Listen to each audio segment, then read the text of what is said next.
Então o Senhor disse a Abrão: saia da sua terra, do meio dos seus parentes e da casa de seu pai, e vá para a terra que eu lhe mostrarei. Farei de você um grande povo, homem, e abençoarei, tornarei famoso o seu nome. Que coisa incrível! E você será uma bênção. Abençoarei os que te abençoarem, e amaldiçoarei os que te amaldiçoarem. E por meio de você, todos os povos da terra serão abençoados. Uau!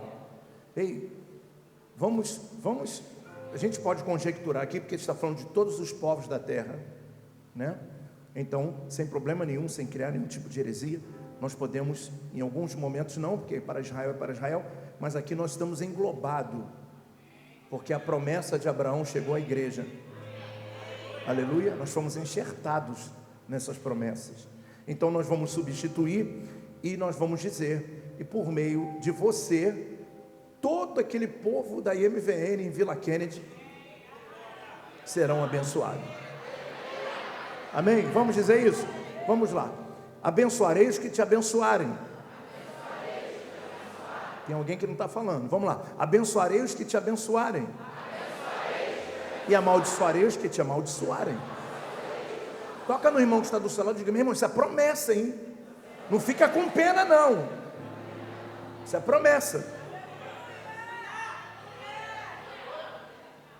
E aí diz o seguinte: e por meio de você, todo aquele povo da Vila Kennedy, da MVN, da Igreja Batista, da Metodista, da Assembleia de Deus, todo aquele povo lá de Natal, gente, está ficando ruim, perdeu o agudo aqui. Todo o povo de Natal, da nossa MVN Natal, que está crescendo, louvado seja Deus,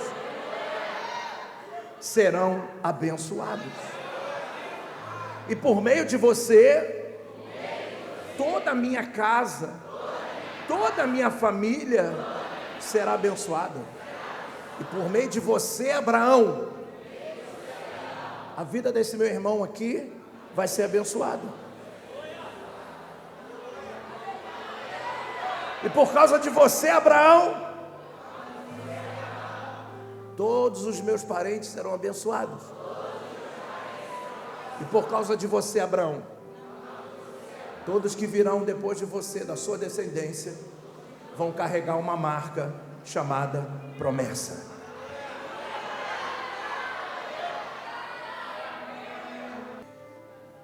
Eu fico imaginando, voltando aqui, imaginando Abraão ouvindo isso de Deus. Para pensar. Eu estou falando de um homem de 75 anos ouvindo isso. Ei, vem cá, Abraão. Deus falando com ele: Abraão, eu vou fazer de você um grande povo. A Bíblia diz que ele tinha um corpo amortecido. A Bíblia diz que a sua mulher era estéril. E ele ouve uma palavra dessa muito louca. Muito louca. No mínimo louca. Porque quando a gente fala do texto, automaticamente nós criamos na nossa mente uma alegoria de que tudo foi muito simples, muito fácil. Mas eu quero mostrar para você a dificuldade de Abraão em ouvir isso. Sai da sua terra. Bom, quando vamos falar da terra, está falando de Ur dos Caldeus, está falando de um lugar cosmopolita, de uma região que tinham muitas pessoas de diversas culturas e locais, porque está falando da Mesopotâmia antiga, de uma região que fica entre os dois rios principais, que é Rio Tigre e Eufrates. Mesopotâmia significa entre rios, né? Meso, entre, Potâmia, rios. Então, dois rios, ali tinha muita prosperidade. Por isso, todos dizem que Abraão era rico, por causa da geografia. Não por causa da história propriamente dita, mas por onde ele morava. E Abraão, com a vida estabilizada, não precisava de nada, já meio que com a certeza de que o fim da vida dele seria aquilo ali, e que estava bom, que estava tudo ok. Aí vem Deus mexer nas estruturas emocionais, espirituais, falando para um homem que não tinha capacidade humana para fazer o que Deus queria fazer. Aí tudo que a gente faz aqui tem um propósito, inclusive a música que a gente cantou agora. Você acabou de falar que o teu Deus é o Deus do impossível, que dá vista aos cegos, que faz os surdos ouvirem, que faz os mudos falarem, que levanta o moribundo, que cura câncer, que cura AIDS, que cura...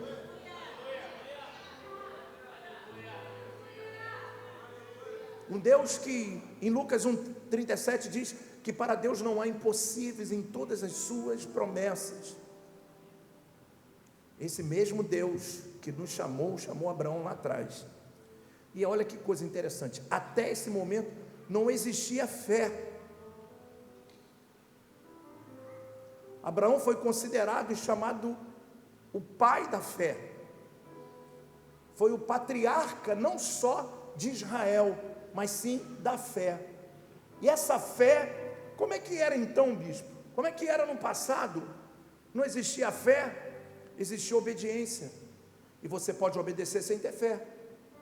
É só você ter princípios.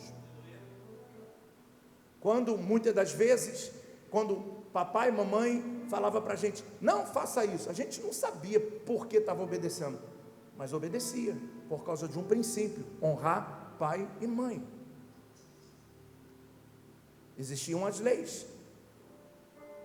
Não, estamos falando do tempo de Abraão, existia obediência, mas agora, Abraão leva a obediência num extremo tão forte, tão profundo, porque ele ouve isso e decide sair. Ele decide pegar a sua esposa e sair desse lugar onde ele tinha tudo, onde estava estabilizado, onde tinha a sua vida preparada, e vai em direção ao que Deus estava falando com ele. Essa atitude de obediência então faz Abraão descobrir o que era fé. Quando vamos interpretar o que a Bíblia fala sobre fé, em Hebreus no capítulo 12, diz que a fé é a certeza e a convicção.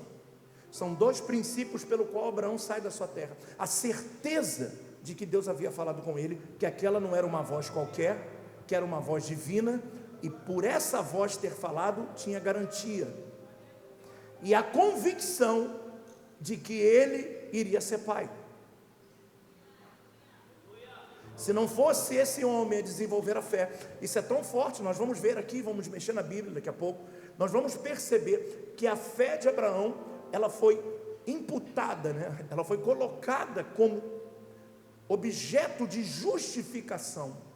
Então ninguém aceita Jesus sem que não seja pela fé de Abraão.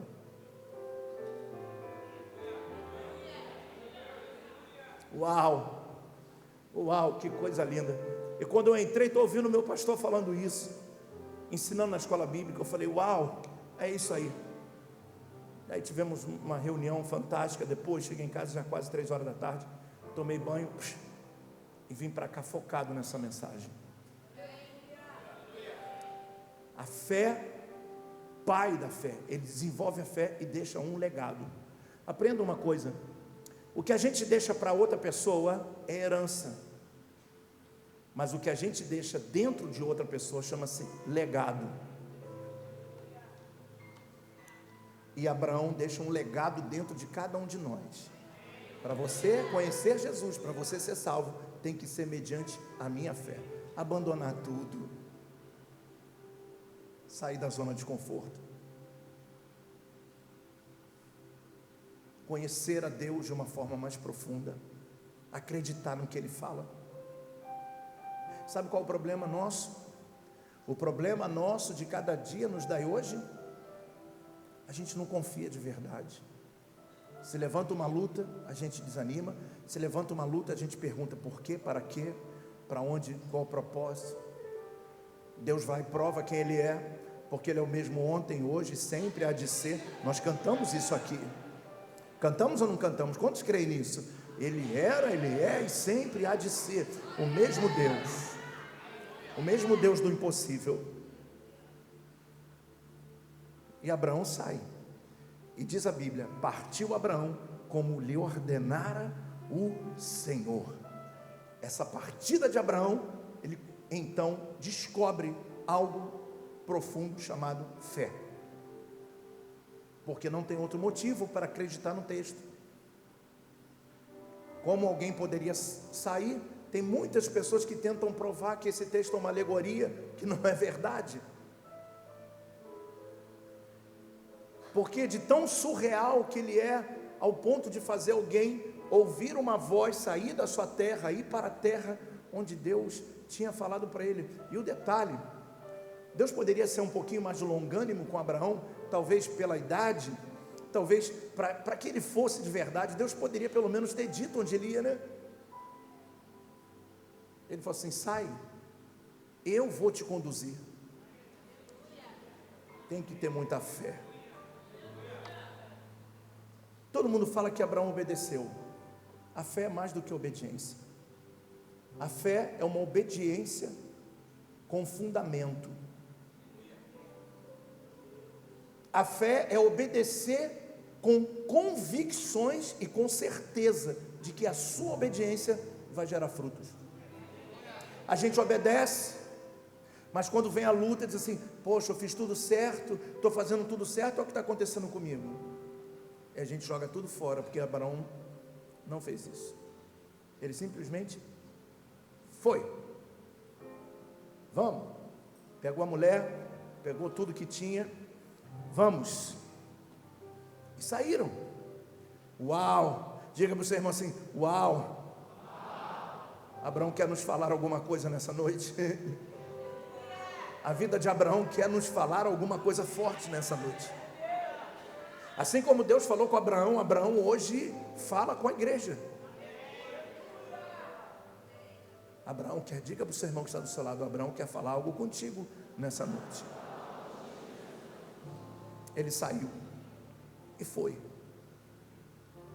E aí começou então um processo para chegar num destino que só Deus conhecia. Eu quero que você, de uma forma muito carinhosa, hoje muito amor, hoje é Santa Ceia, que você desse um abraço no seu irmão e dissesse para ele: você não precisa saber onde é, você só precisa ter certeza de que o lugar que ele disse já existe, está pronto.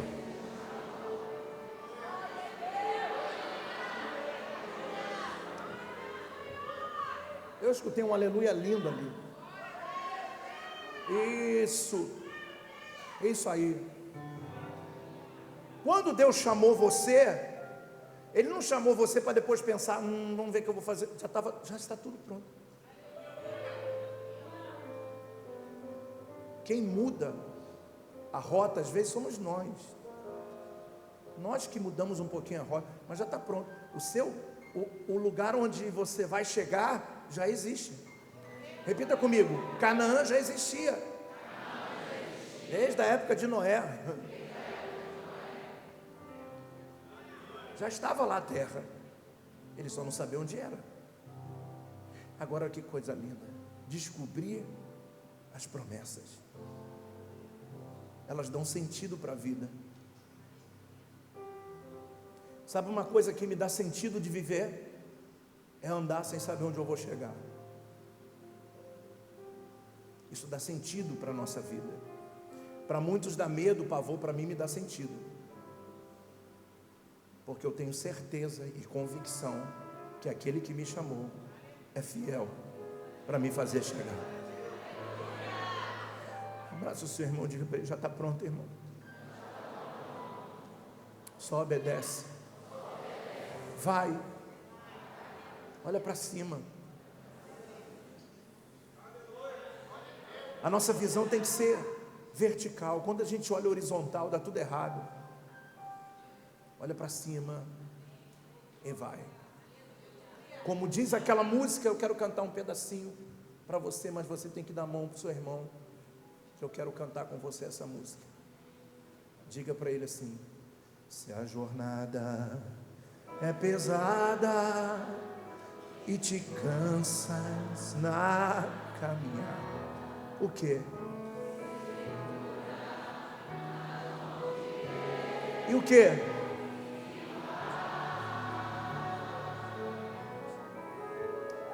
O Espírito do Senhor sempre te revestirá.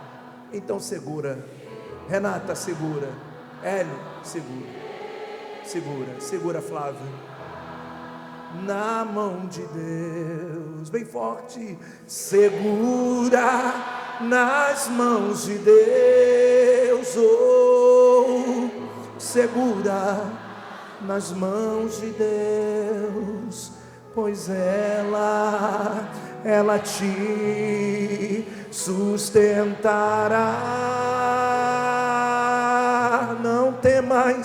Não temais, segue adiante e não olhe, irmão, não olhe para trás, segura nas mãos de Deus.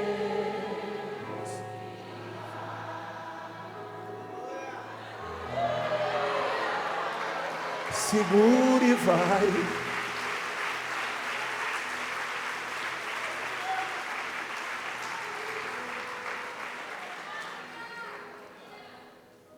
Abraão foi. E quando Abraão vai, o tempo começa a passar. Deus não falou quando ele iria chegar, Deus não falou onde ele iria chegar, Deus falou só: você vai chegar, só sai. O caminho de Deus é perfeito, diz o Salmo. A palavra do Senhor é poder, é escudo e fortaleza para aqueles que nele confiam. O caminho de Deus é perfeito, sempre perfeito. Agora para pensar um pouquinho. Se não fosse as adversidades, o que você seria hoje? Fraco, frágil, menino?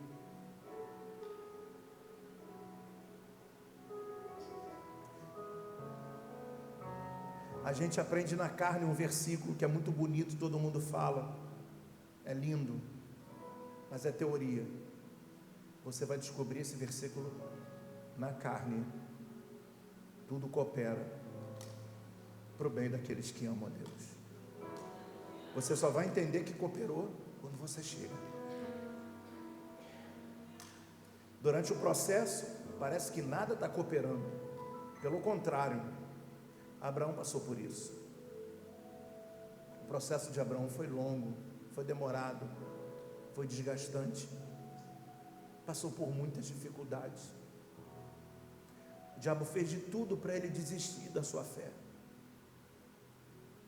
O diabo fez de tudo para ele abortar a sua caminhada, entende? Porque é isso que o diabo quer fazer. Porque ele sabe que já existe o final. Ele sabe que já existe Canaã. Então ele quer apenas que você pare, que você desista. Estudando um pouquinho a Bíblia, estudando um pouquinho meus livros que eu tenho, que são fantásticos, que eu amo todos os meus livros. São muitos.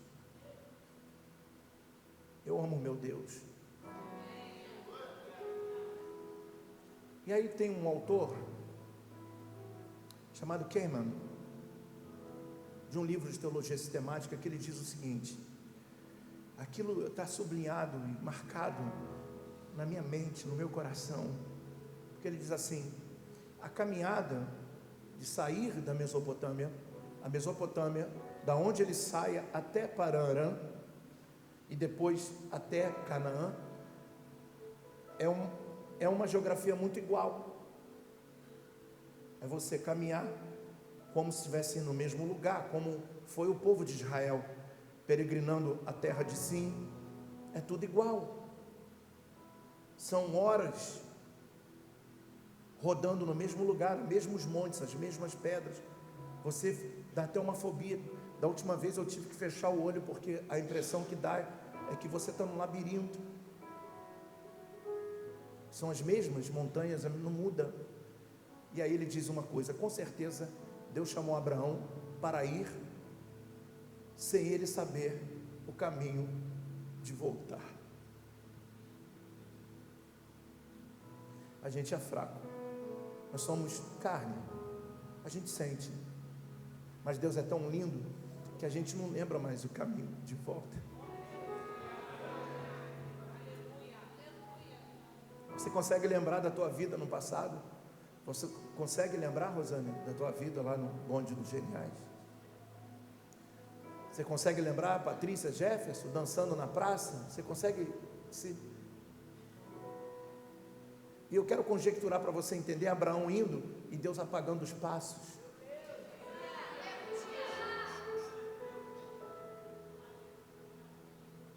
E mesmo que ele quisesse um dia voltar, ele não podia. Você já parou para pensar nisso? Você às vezes quer voltar. E Deus disse assim: eu já apaguei o caminho. E aí você se sente numa posição que você quer voltar, mas você não consegue, porque Deus não deixa. Ah, que amor é esse? Que amor é esse que não deixa a gente voltar? Abraão, quando chega em Canaã, ele nem sabe mais o que era Ur dos Caldeus. Você está louco? Demorou muito tempo. Chega um momento que ele fica chateado com Deus, assim como a gente. No capítulo 15 ele diz: por acaso o meu filho vai ser o meu servo Damasceno? Você não tem nem ideia de dar uma mensagem. Se eu fosse explicar para você o que é o servo Damasceno, isso é uma mensagem profundíssima. Ele está falando uma blasfêmia.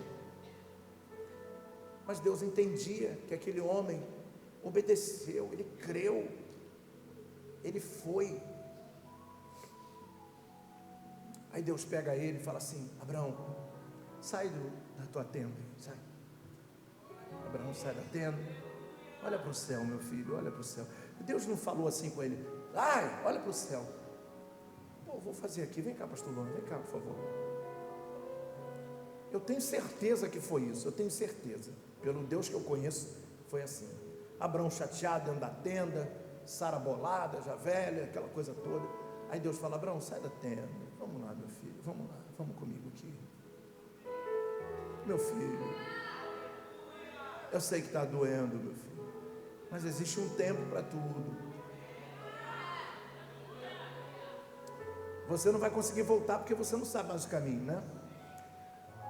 Olha para o céu, meu filho, olha para o céu. Isso, isso. Fica olhando. Está vendo essa estrela lá? Está vendo? Aquelas estrelas foi aquilo que eu falei com você lá atrás, 25 anos antes. Eu falei para vocês, farei de ti uma grande... Conta, consegue contar? Isso.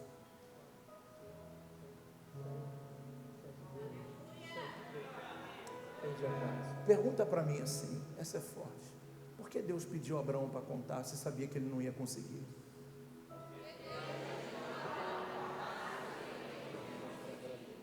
Porque Deus queria primeiro mostrar para Abraão que a sua visão era limitada, que ele só podia alcançar e depois se perdia. Mas o que Deus estava mostrando era a visão dele, e a visão dele não existe soma, e sim multiplicação. Ele viu 10 aqui, vezes 10, olhou para o outro lado, tinha 100. 100 vezes 100, quanto? Ninguém sabe quanto é 100 vezes 100. Fugiram do Zaru. Quanto? 10 mil. 10 mil vezes 10 mil, agora chega, é muito para vocês. Então, aí começa 1 milhão de estrelas, ele fala assim: assim será a tua descendência. A Bíblia diz que nesse momento, no capítulo 12 ele obedece, nesse momento ele cria fé, aquela obediência do início misturada a uma convicção e uma certeza de que aquelas estrelinhas, agora o mais incrível, Abraão, está olhando aquela lá, ó, tem 1, 2, 3, 4, está vendo aquelas 4 lá? Não é as 4 Maria. Minha mãe falava isso, as 3 Maria. Eu ficava, 3 Maria, por que 3 Maria? Os antigos, né, eram astrólogos, médicos, eram tudo. Então, tu olha lá, eu falei assim: Luan, Débora, Pedro e Davi. Você sabia que você estava lá naquela estrelinha? Quando Abraão olhou para cima, já estava você, Bispa, Raquel, Rebeca, Vitor, Caio, Renato, Betina e Nula. 9 estrelinhas juntinhas. Eu nem pensava em nascer, eu nem pensava um dia encontrar essa mulher. Armaram um negócio para eu conhecer ela. Foi ou não foi? Armaram uma situação. Quando ela olhou, ela falou: que homem é esse? Apaixonou de primeira. Pagou um Guaraná para mim. Eu falei: essa mulher é de Deus. Foi só o Guaraná também. 30. Vai fazer 30 anos. 30 anos. E essa semana eu estava com ela, olhei para ela e falei assim: chamaria outra vez. Aí ela falou: casaria outra vez, vamos mudar de assunto? Estava eu e você lá, Diga para o seu irmão: quando você olhar para o céu, teu nome está lá.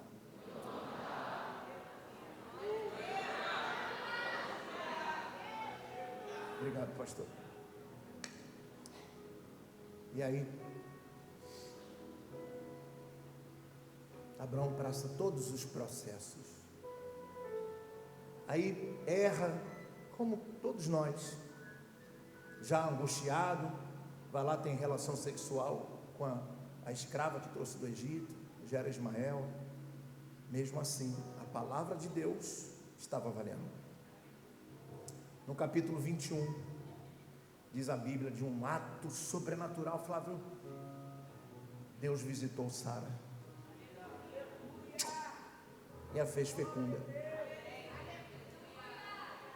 Sara enjoa.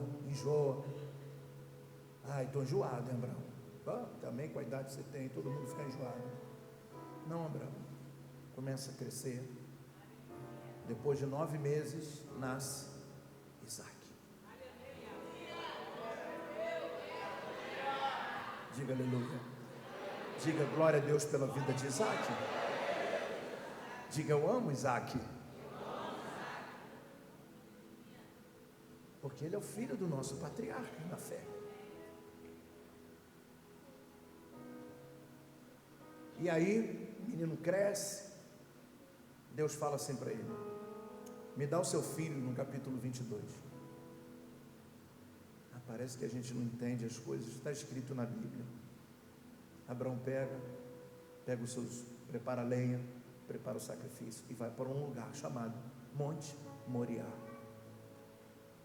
Onde esse monte na Bíblia foi o monte da presença de Deus, o lugar do sacrifício. Ali onde Salomão constrói o templo, onde nós vamos pisar mais uma vez em janeiro, naquele lugar do sacrifício. Ele prepara a lenha, prepara tudo, e ele pega um cutelo para matar o filho que Deus falou que ia dar para ele, e desse filho iria vir uma descendência. E quando ele pega para matar, convicto de que ia matar, Deus para. Naquele momento, a fé é carimbada. E aí ele falou: mas Senhor, não posso voltar sem ofertar. Aí então parece um cordeiro nos arbustos. Ele pega, faz o sacrifício. Abraão sacrifica com ele. E esse cordeiro tipifica Cristo,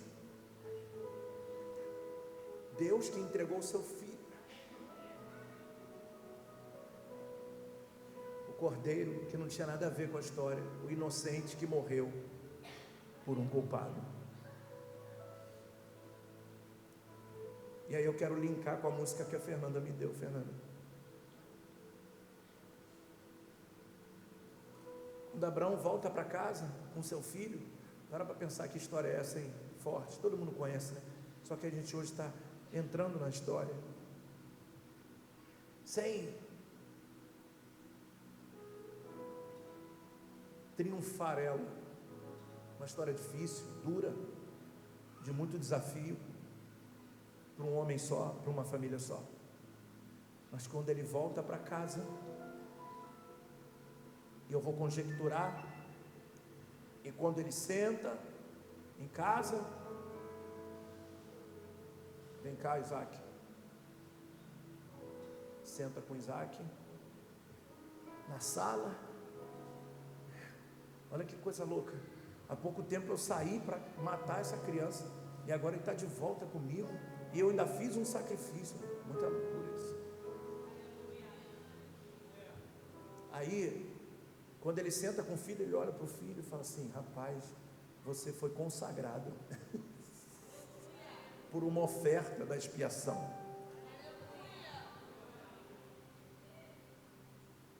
Não entendeu? Ele foi consagrado por uma oferta da expiação. A oferta não era ele, era para ele.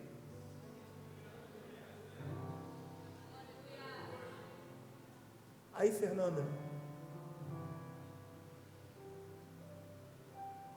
eu fico imaginando Abraão naquele momento com as suas emoções afloradas, o desespero de ter que matar o filho, e depois o filho em casa, e uma mistura, um mix de emoções, como a gente vive todos os dias da nossa vida.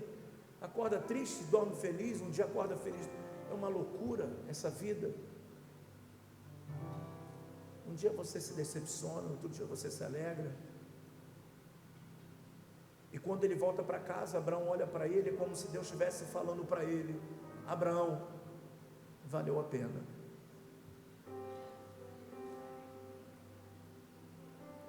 Vai valer a pena. Vai valer a pena.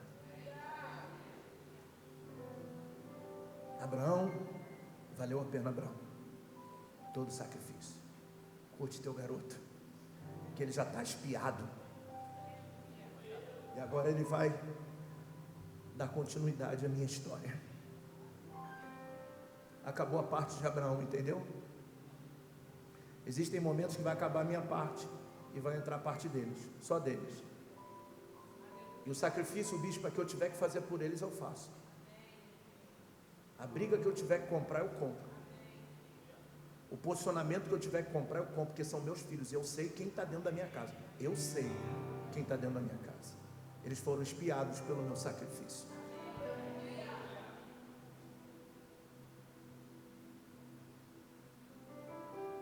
Eu queria que, porque a Fernanda mandou essa música para mim. Eu não estava entendendo muito bem o que Deus estava falando, mas por um momento conectou. Eu ia falar sobre outro assunto e quando eu cheguei aqui, Deus estava usando o pastor para falar, e no final da história vai valer a pena toda a caminhada, toda a saída, todo o processo, vai valer a pena. Abraça o irmão que está do seu lado, diga: vai valer a pena. Deus falou para Abraão: Abraão, valeu a pena, Abraão.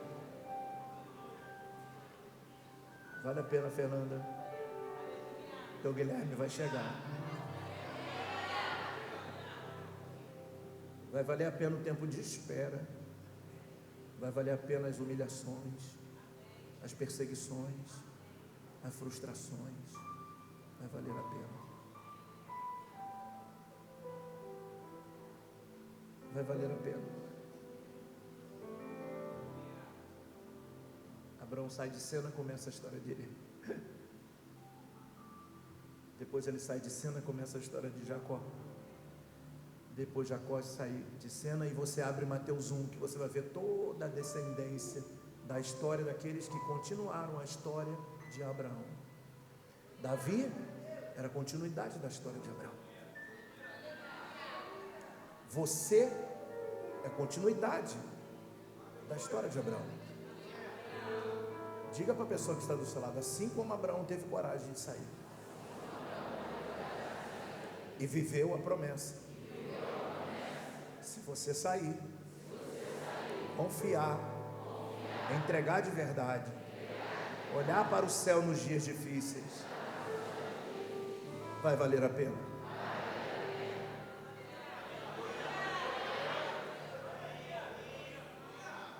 Quando chegarmos no final, Deus vai dizer para nós: viu, meu filho? Está um monte de marca no corpo, mas Ele vai dizer: valeu a pena. Servo bom e fiel. Servo bom e fiel. Se foste fiel num pouco, sobre o muito eu vou te colocar, servo bom e fiel. Servo bom e fiel. Foste fiel num pouco, vai valer a pena, Natália. Vai valer a pena. Vai valer a pena. Eu quero chamar você para cantar comigo aqui. Pastor, pega o microfone ali, você vai cantar comigo aqui, que você vai olhar para o céu e ver as estrelas. Agora ouça o que eu vou te dizer. Quando Jesus está no Getsemane, ele está assim: Pai, afasta de mim esse cálice, cara. Olha o sofrimento que Jesus estava passando. Quando você entra no Getsemane, você sente esse.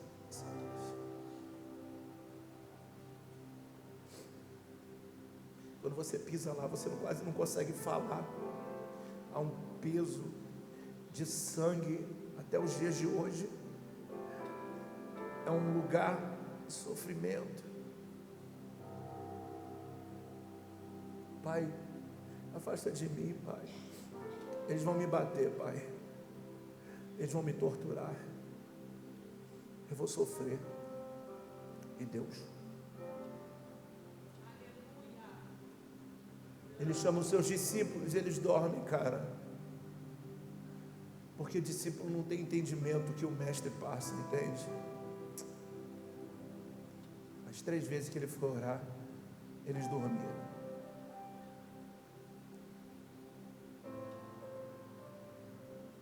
Deus está nesse lugar. E aí, ele vai para a casa de Caifás, é colocado. A casa de Caifás tem uma cadeia comum. Vem cá, fica aqui do meu lado, Fernando. Uma cadeia comum que era para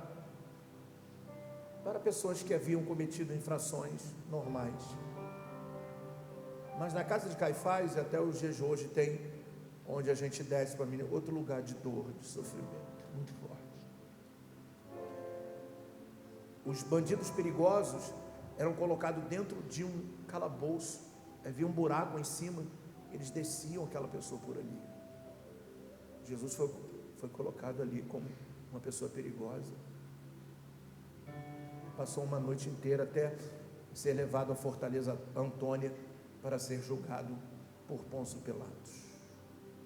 Dali de Caifás, entrando pela cidade antiga, até a fortaleza Antônia, existe aproximadamente quase 1 quilômetro, que o mestre vai apanhando. As pessoas na rua, olhando, aqueles que diziam crucifica, aqueles que tinham misericórdia, e os políticos que ficavam de lado, não tinham nenhum posicionamento para matar, nenhum posicionamento para salvar. São esses 3 tipos de pessoas que até hoje andam em volta do mestre.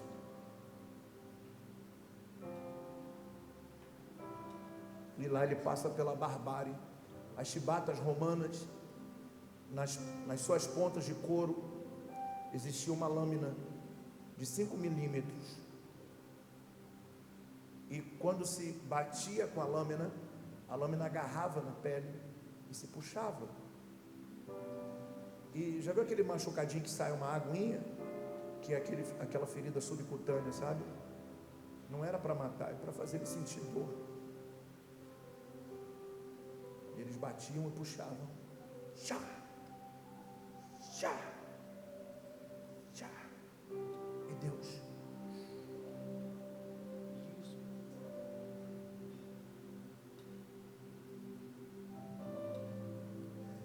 Jesus sai da fortaleza Antônia em aproximadamente uns 500 metros. Ele vai para o Calvário, que ficava fora da cidade, porque dentro da cidade não podia se derramar sangue.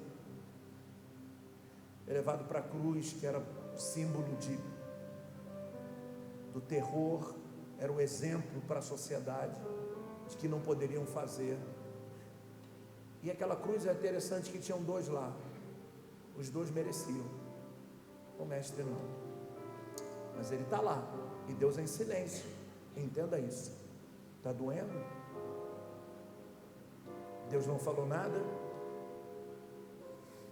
Jesus é preso e quando se coloca os cravos nas mãos e nos pés, e quando levantam o seu corpo, dá uma ruptura dos tendões, ele perde o movimento.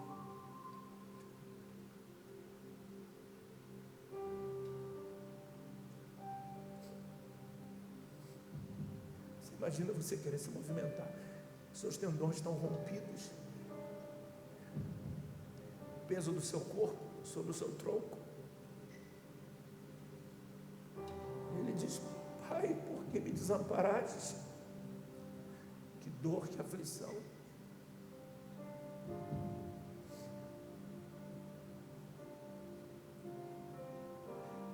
A Bíblia diz que ele expirou e disse: Pai, tudo está consumado.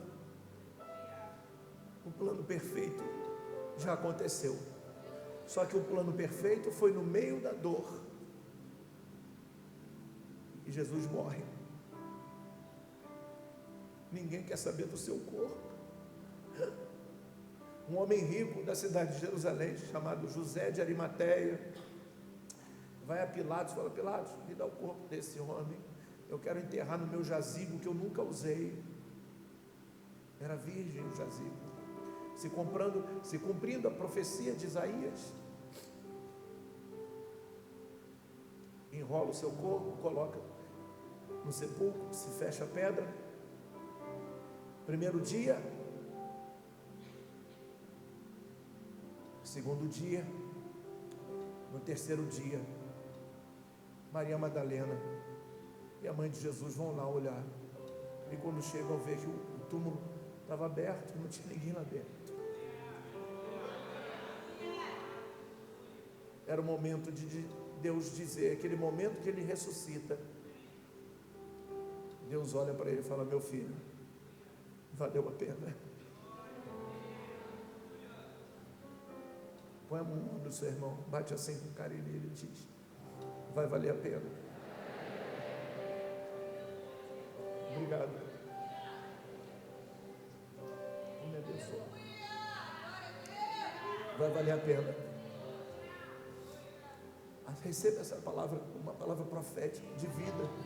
Vai valer a pena. Força, guerreiro. Força, guerreira, força. Coragem.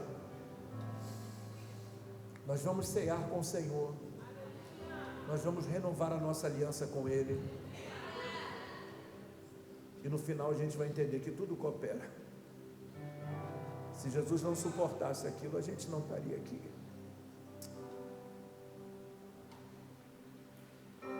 Vai valer a pena.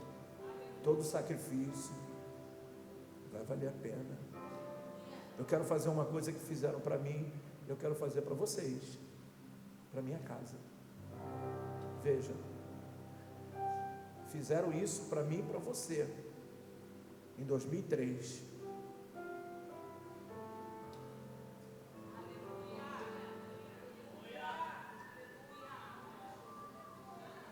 A terra está girando, irmão. E Deus está agindo em nosso favor. Por mais que você não perceba, mas no final vai valer a pena. Vai valer a pena.